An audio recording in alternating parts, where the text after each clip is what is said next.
अस्सलाम वालेकुम दोस्तों, मैं हूं अतामत कलिया और आप देख रहे हैं मेरे यूट्यूब चैनल पंजाब खेती। आज का जो हमारा मौजू है कमाद की फसल के बारे में है कि कमाद को किस वक्त काश्त करना चाहिए, बीज कितना डालना चाहिए, बुआई के वक्त खाद कितनी डालनी चाहिए, कैसी ज़मीन में किसान को कमाद काश्त करना चाहिए, प्लेन ज़मीन पर काश्त करें या खेलियां बना के काश्त करें। इस मौजू पर आज हम बात करने वाले हैं।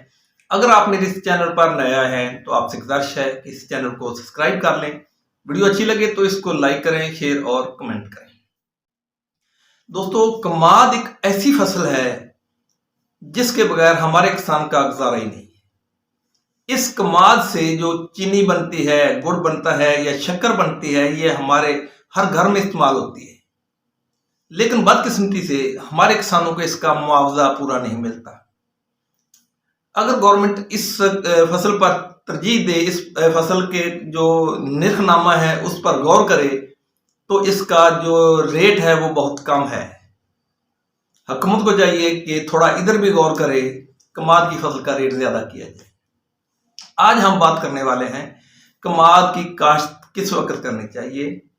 कमाद की काश्त का जो सही वक्त है वो फरवरी का महीना है। वह तो लोग मार्च में भी काश्त कर लेते हैं, लेकिन जो सही वक्त है वो फरवरी का महीना है, क्योंकि जिस वक्त हमारा किसान कमाद काश्त करता है, बुआई करता है कमाद की, उससे एक माह बाद हमें कमाद का उगा हुआ पौधा नजर आता है। यानी कि कमाद की जो नशोनुमा होती है, जमीन से बाहर जो कमाद आता है वो एक माह के बाद आता है। अगर हमारा किसान फरवरी के महीने में कमाद काश्त करता है तो फरवरी से एक माह बाद उसके जो ग्रोथ है वो हमें नजर आएगी, यानी कि मार्च में। और दूसरी बात यह है कि ये जो कमाद की काश्त करनी होती है 2-3 तरीकों से की जाती है। पहला तरीका बेड पर, दूसरा तरीका खेलों पर और तीसरा तरीका जो है वो प्लेन जगह पर होता है। कमाद को अगर आप बेड पर काश्त करते हैं तो उससे जो खेलियों वाला तरीका है वो ज्यादा बेहतर है बनिस्बत इसके कि प्लेन जगह पर कमाद काश्त किया जाए, क्योंकि कमाद की फसल जो है इसके गिरने के चांस बहुत ज्यादा होते हैं। अगर हमारा किसान प्लेन जगह पर कमाद काश्त करता है तो बाद में उसको खेलियां बनानी पड़ेंगी। अगर हमारा किसान खेलियों पर काश्त करता है तो खेली के जो अंदरली साइड होती है, पेट होता है खेलियों का, उसमें अगर बीज डाला जाता है तो बड़ी आसानी के साथ हाल के जरिए या कसी के जरिए हमारा किसान उस कमाद के पौधों के मुड में उसके साथ मिट्टी लगवा लेता है, जिससे कमाद के गिरने के चांस कम हो जाते हैं। अगर हमारा किसान बेड पर कमाद की काश्त कराता है तो कमाद को जो मुड होते हैं कमाद के, उसके साथ मिट्टी लगाना काफी मुश्किल हो जाता है। इसलिए बेहतर यही है कि हमारे किसान को खेलियों पर कमाद की काश्त करनी चाहिए। अब बात करते हैं कि कमाद का बीज कितना डालना चाहिए। बीज ये मनों के हिसाब से या तोल का तो डाला नहीं जा सकता, लेकिन इसका सही तरीका यह है कि एक टोरी के साथ दूसरी टोरी साथ में मिलाते जाएं और टोरी डबल डालनी चाहिए अगर आप पूरी पैदावार लेना चाहते हैं। अगर सिंगल टोरी डालेंगे तो इससे आपके जो पौधे हैं उसकी तादाद बहुत कम हो सकती है, क्योंकि अगाव के वक्त बहुत सी टोरियां ऐसी होती है जिनकी जो आंख होती है वो मरी होती है या डैमेज होती है, जिससे वो पौधा नहीं बनता।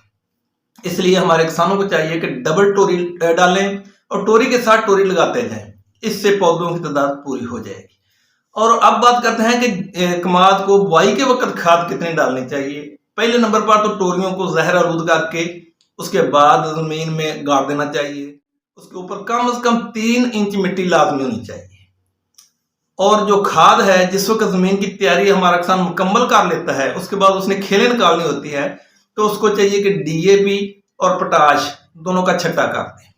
अगर एट ए टाइम वो इकट्ठी नहीं कर सकता तो एक वक्त में वो डीएपी पहले छट्टा कर दे और खेलियां निकाल दे, उसके बाद पोटाश डाल दे, या पोटाश पहले डाल दे उसके बाद डीएपी डाल दे, पहले या दूसरे पानी पर। जिस वक्त हमारा किसान ये देखता है कि उसका कमाद 1.5 से 2 फुट का हो चुका है तो उसे चाहिए कि तेले का स्प्रे लाजमी कर दे, क्योंकि तेले का हमला लाजमी हो जाता है। उसके बाद हमारे किसान को चाहिए यूरिया खाद भी डाल दे। अगर यूरिया खाद कैन द्वारा डालता है तो वो काफी बेहतर होता है, या जबरदस्त यूरिया डाल देता है। तो हमारे किसान को चाहिए कि पोटाश डीएपी और यूरिया 3 खादें जो है वो कमाद को लाजमी डाले। और ये इस बात का खास ख्याल रखें कि कमाद को ज्यादा कच्चा ना होने दे। अगर कमाद ज्यादा कच्चा हो जाएगा तो कमाद के गिरने के चांस बहुत ज्यादा हो जाते हैं। दूसरे नंबर पर पानी लगाते वक्त इस बात का ख्याल रखें कि जो खेलों के ऊपर पानी ना चढ़ जाए। अगर खेलों के ऊपर पानी चढ़ जाएगा, खेलें बैठ जाएंगी और कमाद के गिरने के चांस ज्यादा हो जाते हैं। इसलिए हमारे किसान को चाहिए इन बातों पर अगर अमल करेगा तो यकीनी तौर पर वो बहुत ज्यादा पैदावार ले सकता है, क्योंकि कमाद एक ऐसी फसल है जिसका गुड़, चीनी, शक्कर हर घर में इस्तेमाल होती है। इसके बगैर हमारा गुजारा नहीं। वैसे तो पिछले साल तो काफी रेट था, लेकिन इस साल इतना ज्यादा रेट नहीं था कमाद का। तो हुकूमत को इस बात पर थोड़ा गौर करना चाहिए कि किसानों को इसका रेट पूरा दिया जाए। उम्मीद करता हूँ मेरी इस बात की आपको समझ आ गई होगी। अगर वीडियो अच्छी लगी इसे लाइक करें, शेयर और